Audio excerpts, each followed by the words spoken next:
Welcome to the Pulse with Peter B. I'm your host, Peter Biancamano. Let's get you to the pulse on everything you need to know. And folks, we have been talking about it on our social media platforms the last few weeks, and today is finally here. We are headed to A.J. Demmer School, located at 158 4th Street in Hoboken, for the Hoboken City Council first ward runoff debate between Paul Presinzano and Rafi Cordova. And folks, we are super excited about this, but we couldn't do it without our sponsors for the debates, and they are the Mile Square Taxpayers Association, the Shepherd and the Knucklehead Bar and Restaurant, located at 1313 Willow Avenue, and a friend of Hoboken. Why don't we get right to the questions and right to the action? A special thank you to the Hoboken Board of Education for the use of this gorgeous auditorium, and to the Pulse Lieutenant Commander, who's normally up here with me, Josh Sotomayor Einstein, for his efforts in organizing the event tonight. Wow. He's never gotten a round of applause. Anyway. I want to thank the Pulse for hosting this debate and for the role it's providing in providing information to Hoboken residents, because they always can be counted on to tell us what's going on. Now we're down to 2. And so the choice is going to be clear next Tuesday. It's either one or the other. You will make up your minds tonight if you haven't already. I am running because I want to make Hoboken even a better place for everyone, including all incomes, ages, and abilities. I want people to come together. My whole life has been about building bridges and consensus, because I think when we come together, we become stronger. And even after this past few weeks, I can honestly say that I'm willing to work with everybody on the city council, every single city council member, to move the city forward. As a private citizen, I've worked to give back to the community that I love so much, Hoboken. I've been here for over 28 years now. It'll be 29 in January 21st. And I've been advocating for more affordable rents and housing, helping all older residents in our community with their problems, seniors who need to go places and they can't always, they need to get to doctors and they can't always, to homeless and they can't always. And basically, I have demonstrated already, I have a track record that, what does that mean? Anyway, quiero decir buenas noches a todo el mundo que está viendo en la casa. Eso quiere decir que pare de hablar. Sí, no, time. Well, you didn't say that. Red folder's time. Okay, I will continue on the next opportunity. I'd like to thank the Hoboken Board of Education for allowing us to use Demers Middle School. And I'd like to thank the sponsors and everybody else that made this possible. Many of you already know I'm Paul Presinzano, and Hoboken's been my home for 30 years. I now run a civic foundation inside the community and addresses the needs of our seniors and our youth of the community. I've done this because I want to make Hoboken better. I'm not going to let Hoboken voters be bullied with the lies and dirty tactics we saw this week. The cheap political stunts will not stop my resolve. My resolve to bring more open, honest, and transparent local government to the First Ward. I aim to transform the culture of fear where expressing opinions invites retaliation. Instances of schoolyard bullying tactics have been observed for even simple actions like liking a tweet or supporting a candidate, one or the other. This must stop. More input gets a better output. Win at all costs is not a recipe for a better Hoboken. It only divides us and deepens the disdain on both sides of any issue. This election should not be about dirty tactics and lies. It should be about improving our daily quality of life. We have a rat crisis, dirty streets, parking issues, runaway spending, unsafe sidewalks, and the list goes on. But these are all everyday issues that have gone secondary. Focusing on a single issue is great, but ignoring the rest of the problems in the First Ward will only take us backwards, not forwards. We are here tonight because elections have runoffs in Hoboken, as residents wanted elected officials with a majority of the voting public support. What are your thoughts on the most recent election across town and in your ward specifically? All right, and anytime I think it's great when the public comes out and expresses their view and takes part in democracy. I think there is one thing in Hoboken that we do lack is turnout. That's the one thing that disappoints me. We talk about, we want to come up and complain and we want to say things that we'd like to see things better, but you got to come out to vote. That's where you start the process. Now, in our ward, for example, or our race, it's working, some of the things that were instituted. Now, my opponent and I, Rafi and I, are now seeing that there are some pluses and minuses to it. A little tough during a Thanksgiving weekend to kind of do things. But it's what works than getting 50% so that people have somebody that they want representing them, and it reflects what the voters want. So the recent election, I would have liked to seen a lot more people come out. We can explore that down the road of how we can make it more robust.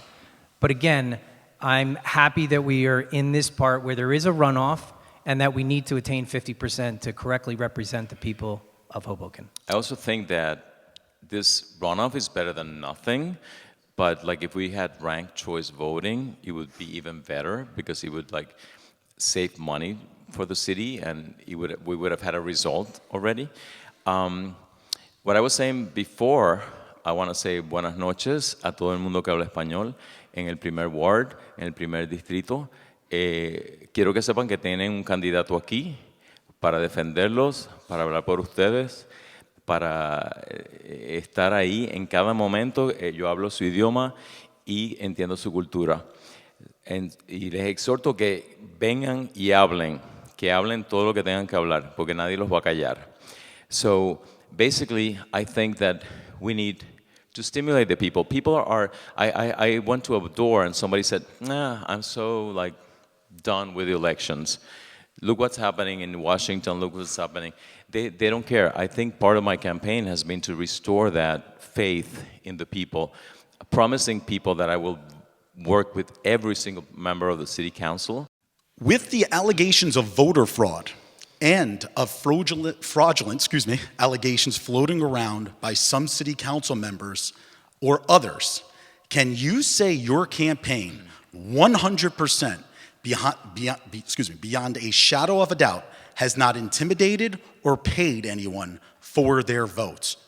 Absolutely. I can say that without a shadow of a doubt. And first of all, I don't think in the original complaint, I don't think there was a council person talking. It was citizens, residents coming forward and talking. And I think it was kind of really, really, really sad to see how they were disregarded by people who were sworn in to protect them and to represent them. I think that to compare them to the terrorist flyer, for example, as some of them did, that was a horrendous thing that happened during an election to Councilman De Fusco, who didn't deserve that and who's been through a lot because of that.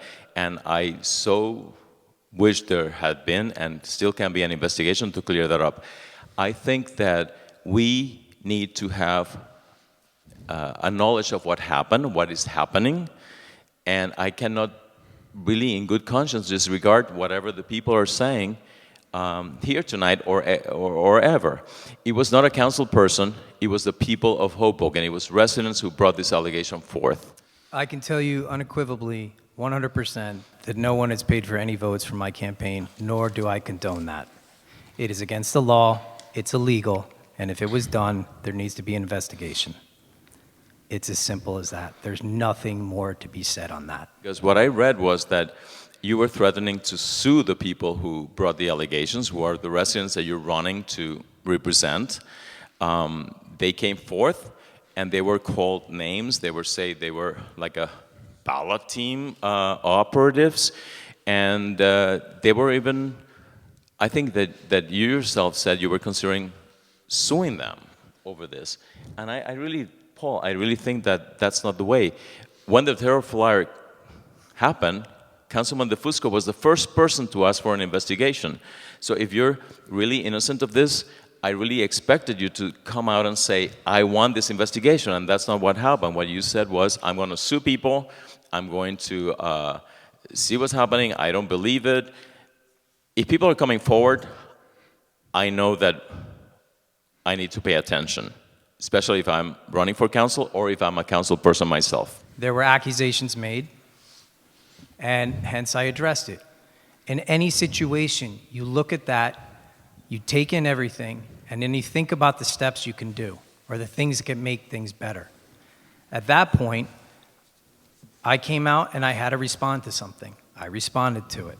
They're baseless attacks, and the person that is supposedly accused has said a statement that they're baseless as well.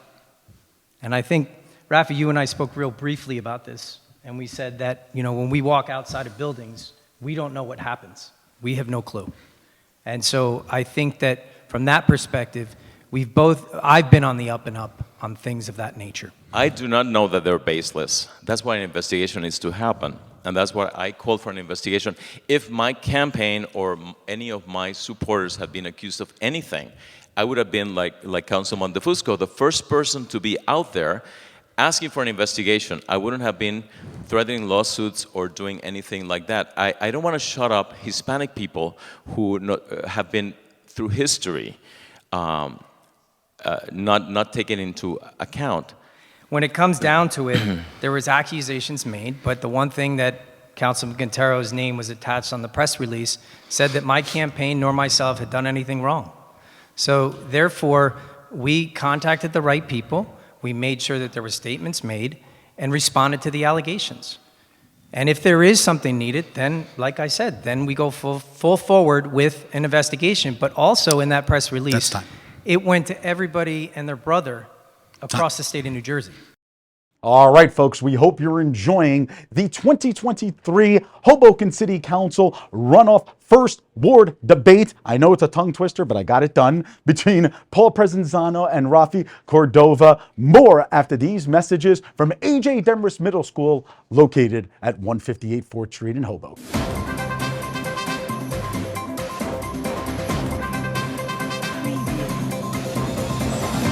Peter Biancamano, your hostess with the mostest of the Pulse with Peter B. Folks, don't forget to go on our Facebook and our Instagram pages by searching The Pulse with Peter B, and like and follow us on each of those platforms. We're constantly updating those pages with previews of each week's segments and cool stories. Also, if you have any questions, feel free to reach out to our email address at thepulsewithpeterb@gmail.com. Last debate, you disagreed on the issue of bicycle delivery men, with Mr. Presinzano proposing Of what? E-bikes, delivery men. Yes. With Mr. Presinzano proposing a theoretical plan to register them, and Mr. Cordova arguing that they are contemporary nomads who will eventually go to another town to be replaced by a different crop of delivery folks. You guys remember that? Good. Please discuss your stances on this issue. I think when you go and walk in Ward 1, in fact, tonight when I was walking here over near the Arthur's construction project, we had to avoid e-delivery coming there. I want to make it clear. E-delivery versus cyclists and e-bikes. We're talking about different things here. We're talking about e-delivery. I'm all for e-delivery. It helps the environment. It cuts down on cars, so I'm a positive on that. But yet, there are ordinances in our town. And I want our sidewalk to be a safe space for pedestrians. We have Vision Zero, and it tries to make the best thing for in the streets, for when we cross the street. Let's make our space the safe space. We shouldn't have to play Frogger. We shouldn't have an obstacle course when we're walking to our local restaurants. So my plan is, and just tonight, actually, in the dark, you can't see the drivers all the time. And so you might have to jump the last minute. And as I get older, my reflexes aren't the best. And many of our seniors and family members, it's very difficult to do. So what I'd like to have is them have reflective vests. I'd like to have a little bit of identification. A nonprofit buys these things, a nominal fee to register, and we go along and we actually enforce rules on the sidewalk. Enforcement, it's against the law to ride on the sidewalk. It's simple as that. So we need to increase our enforcement, but I think the reflective gear would actually help make these people make these e-delivery people more visible and safer for pedestrians walking on the street. Now, the police gave over 300 citations since May to these people. It's obviously not working. Also, we cannot register them because there are people who, one person, first of all, they don't work for the restaurants, so the businesses are not responsible. They work for you. When you call Uber Eats or Grubhub or somebody and you order, they're working for you personally. They're grabbing your food and bringing it to you from whatever restaurant you order. So how are we going to do that? I think that the best way to do it is to provide a safe place for bicycles to ride. So that honestly, I don't believe that they want to be swerving between the people. If we work on the infrastructure of the streets and give bicycles a safe place to be, they will go there. Just over the holiday weekend, I was walking at night to drop something off somewhere in down near City Hall, and there was no traffic, and bike lanes were open, and yet 3 or 4 e-delivery personnel were coming down the sidewalk. That's unacceptable. So a culture of an unsafe sidewalk is happening, and we're only going to start to worry about this when we have a fatality. I'm warning you now, a fatality may happen, and I don't want to see that happen. Just like we work for Vision Zero with 0 fatalities, let's do the same thing for a sidewalk. Let's stop it before it happens. It's our safe space as pedestrians. One of my greatest friends called me, and she was hit by an e-bike, and she fell face down to the ground, broke her face, and it was horrible. We need to implement infrastructure. We need to educate these people, and we need to get code enforcements, because the police are not really, that's not what they're meant to do. That's not what they're allowed to do. So we need to hire code enforcers to actually take care of this problem. And oh my God, Paul, we're agreeing on something. People are in jeopardy, and the city needs to be called on this. The city council can do better. The administration can do better on this one subject. Hoboken's first ward is known as being Hoboken's central business district. Okay? With the holiday season here, what are your recommendations to keep businesses thriving? I think the city has so much we can do. We can use social media. We can advertise for our businesses. We can work with them. They have great ideas. I've been going business by business by business, and whether it's Daisy Arroyo or any of them, they have great ideas, but we don't implement them. We need to get them together with the Hoboken Business Alliance and find a way. First of all, we need to keep the streets open for people to go and have access to the business districts. We need to give them all the support that we can. We need to be able to tweet about them. Everybody on the city council should be together. That's another thing. We should all be behind our businesses. There are too many boarded up storefronts. We need to work hard to get that change. We need to simplify the way to get businesses open in Hoboken, which is not a simple thing right now. And as for Christmas, let's not have competition. Let's just say buy local and buy small, businesses. They have beautiful things. Please go around, look into them. I have been buying all my Christmas gifts already, even with the campaign, because I'm that anal. And I don't want anyone to it'll be too stressful afterwards. Shop local. Let's give it back to the community and help the businesses. It's pretty simple. People come here and eat dinner at night. They could then shop. We do have an issue that there's a lot of little places inside Hoboken that nobody really knows about it. I don't want to use the term hole in the wall, but there are special places that we go to that a lot of people don't know about. The locals only go. And that's great, but there's a lot of places that are very popular that people tend to go to. And some people don't come into Hoboken because parking in a parking garage is $35. Now, we have the institute in the parking garages for a local resident at 6 to 8 a.m. in the morning. You can park for $5.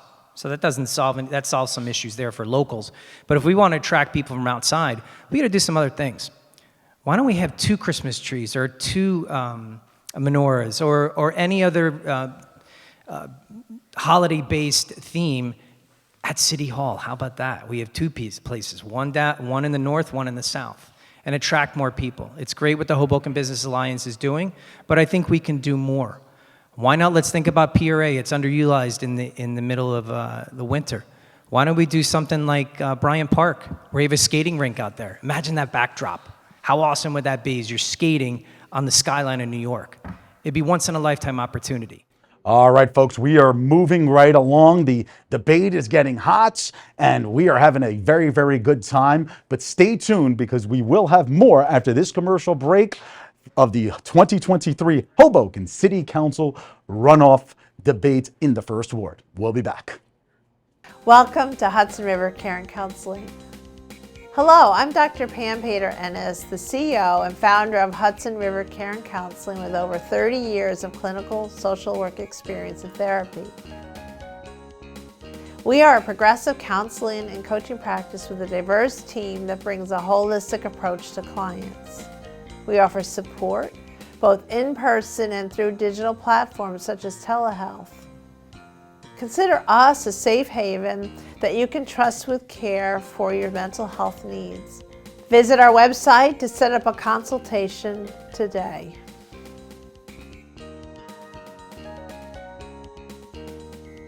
What do you think about Airbnb? And would you support banning it in Hoboken as a way of controlling housing costs? Well, I'm not a fan of Airbnb where it violates rent control. Some of these units that exist in this town have a certain rent that they can charge. But if you do Airbnb, you can get way more than that. Not a fan of that. In the same token, I also believe that a person has the right to run their own business. It's their property. So this is a fine line. I believe that I'm more than sure in the future this will come up. This has come up in other elections. But ultimately, if your building allows you to do certain things, you can do it. You do have to, though, I think, respect the laws that exist for rent control, that you cannot charge an exorbitant amount and make $10,000 off of an Airbnb when the max you're allowed to charge per month is $1,200. So it's a little bit of a gray line, and it's come before in a couple of elections. But I think maybe we need to address the elephant in the room and actually come up with a solution that's for everybody. I know that it does hurt our hotel situation with the W and potentially the new hotel, because it basically takes away rooms from them. So we have to look at something like that. Again, we have to respect the laws that we have in place for rent control. I think that Airbnb right now is breaking rent control laws right and left. In my own building, there were 5 units, 3 are rent control. And my landlord is getting, and I'm not afraid of saying it publicly, is getting 4 times the legal rent by Airbnb. Not only that, but I've had cases in my own building and in neighboring buildings where there's been all kinds of horrors in the name of Airbnb.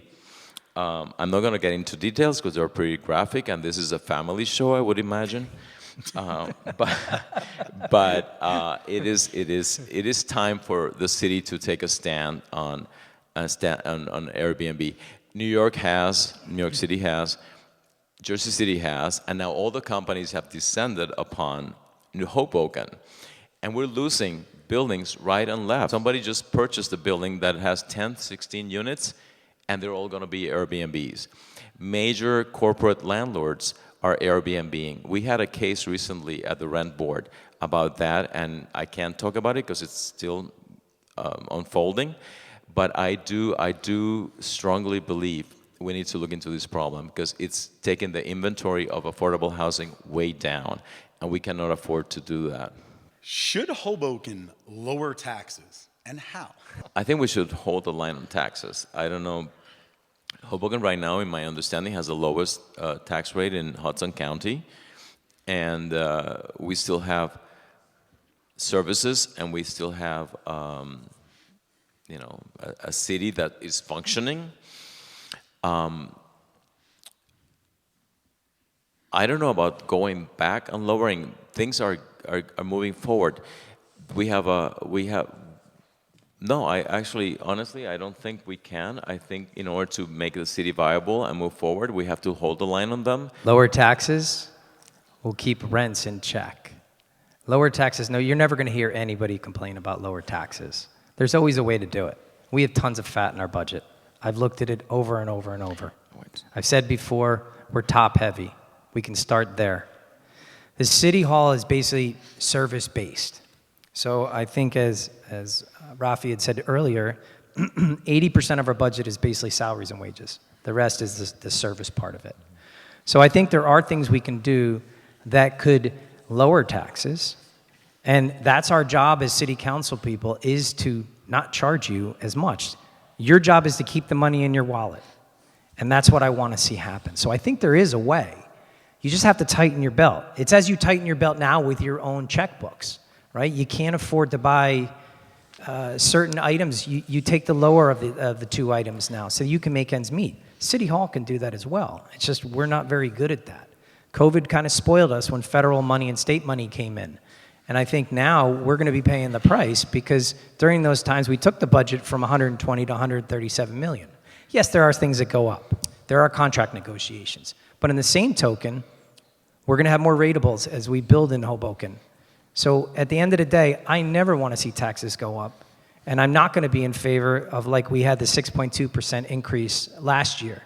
That is definitely, I'm going to fight tooth and nail on my watch to make sure that never happens again. All right, folks, we have one more segment to go here at the 2023 First Ward Hoboken City Council runoff debate between Paul Presinzano and Rafi Cordova. Folks, you're not going to want to miss it as we continue this highlight show. We will be right back.